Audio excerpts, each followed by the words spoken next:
আরে ভাই, আমি কন্টেন্ট ক্রিয়েটার হয়ে আর চুপ থাকতে পারলাম না। তোমরা কিছু অন্ধভক্ত এসে যদি কমেন্টে গাল দিয়ে যাও, দিতে পারো। মানুষটা 19 দিন ধরে না খেয়ে আছে, মরে যাবে।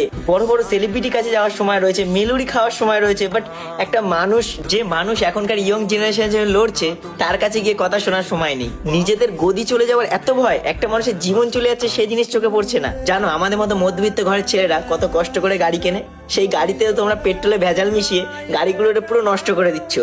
কষ্ট এখানে লাগে। আরে বাবা, নরেন্দ্র মোদী রাম মন্দির বানিয়েছে, ধর্ম নিয়ে কথা বলে, ধর্মকে সাপোর্ট করছে। আরে রাম মন্দির থেকে যে 200 কোটি টাকা চোট, এর উত্তর কারা দেবে? তোমরা যদি ন্যায্য পার্টি হও, তাহলে তোমরা উত্তর দিতে এত কেন ভয় পাও?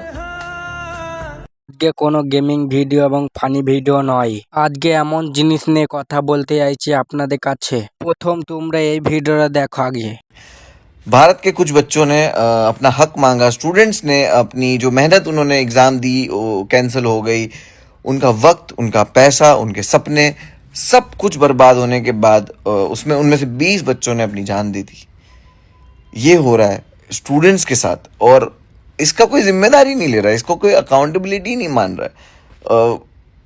हम तो मैं तो कह रहा हूँ कि मैं स्टूडेंट नहीं हूँ, बट मैं वो सारी चीज़ें देख रहा हूँ जो दिल्ली में हो रहा है स्टूडेंट्स के साथ। हर जगह पे जब प्रोटेस्ट में जो चीज़ें हो रही है, इतने सारे मेरे देश के बच्चे आतंकवादी नहीं है, उनको मारने की जरूरत नहीं, उनको पीटने की जरूरत नहीं है। क्या है ये? और सरकार को निकालना चाहिए भाई ऐसे आदमियों को, कि जिसकी गलती की वजह से जो ऐसा हुआ है। कि आप अब हमारे प्रधानमंत्री जी को बोलना चाहिए कि अरे ये बच्चों का तो नुकसान करा दिया तूने, तू अपना काम सही से नहीं कर रहा, प्लीज हट जा भाई। ऐसे ऐसे ऐसे होना चाहिए ना। তোমাদের এই ভিডিওটা দেখা হয়ে গেছে। আমার গলা অত ভালো নয়, তাও আজকে ভিডিও করতে হয়েছে। মাঝবুড়িতে ভিডিওটা করতে হয়েছে।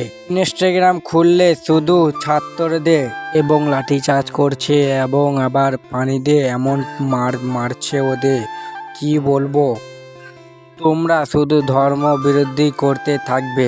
ওই ছাত্ররা ওখানে যারা আছে ওদের কি হয়েছে ওরা ছাড়া কেউ জানে না।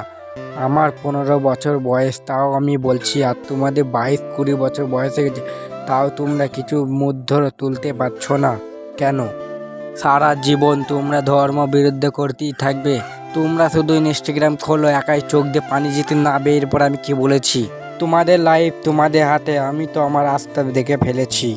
অনেকজন কমেন্ট করে বলবে নাইলে তুই যাইছি নে। তোমরা যদি আমার জায়গায় থাকছিলে, আমরা একটা মধ্যবিত্ত ছেলে, অত সামর্থ্য আমার যাওয়ার নেই।